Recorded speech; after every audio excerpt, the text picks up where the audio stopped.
I'm Dr. Daniel Cook. I'm the inventor, designer, and manufacturer of the airQ airway. What I'd like to do today is familiarize you with the airQ. I want you to understand what the airQ will do for you. I want to try to explain to you the easiest and best way I think to use the airQ, and then give you some tricks and of the trade, so to speak, on how to use the airQ, and give you so that you can use the airQ in a more efficient manner.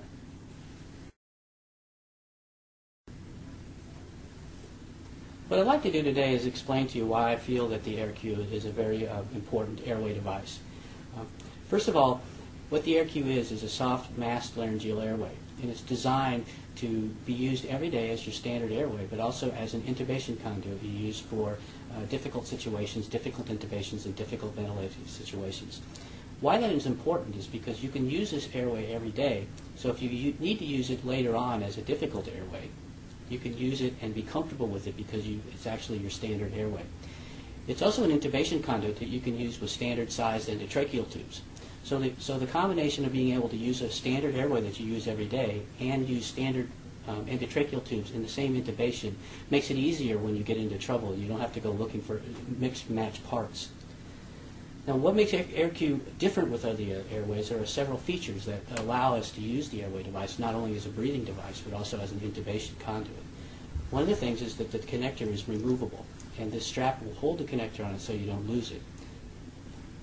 That actually is important because it shortens the barrel and opens up a large borehole so that you can put in a standard size endotracheal tubes through the device.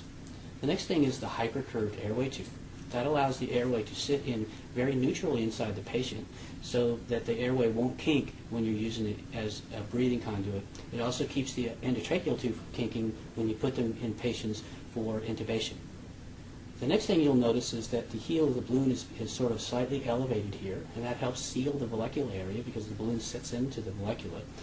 And then a large bowl in what I call the ramp or tunnel, and that allows me to drop the larynx inside the bowl and center the larynx into the center of the device.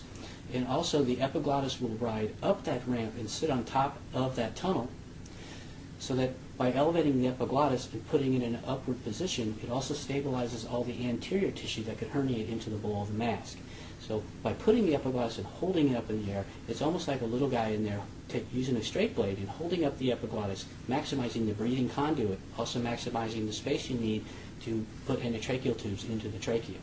So it's very important because other airways in the market don't do this. It's very important that you stabilize the internal structures so that you can breathe easier and use it as an intubation device.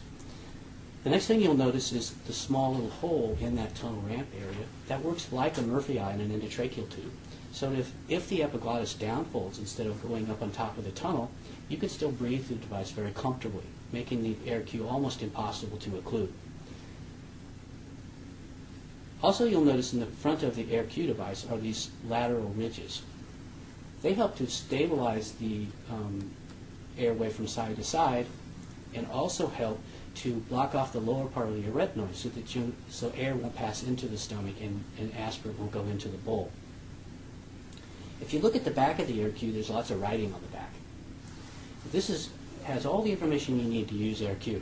So it'll tell you that it's a single use. It has a number for the size. It has a weight range, a suggested weight range. And it also tells you the maximum endotracheal tube that you use for airQ. Now, what I'll tell you later when I show you how to intubate with this device, I usually size down that number by a half. So on a size 3.5 airQ, it says that we can use a maximum 7.5 endotracheal tube. I usually use personally a 7.0 through this size. So each time I look at the number, if you size down a half, you'll have the correct endotracheal tube for the correct airway device.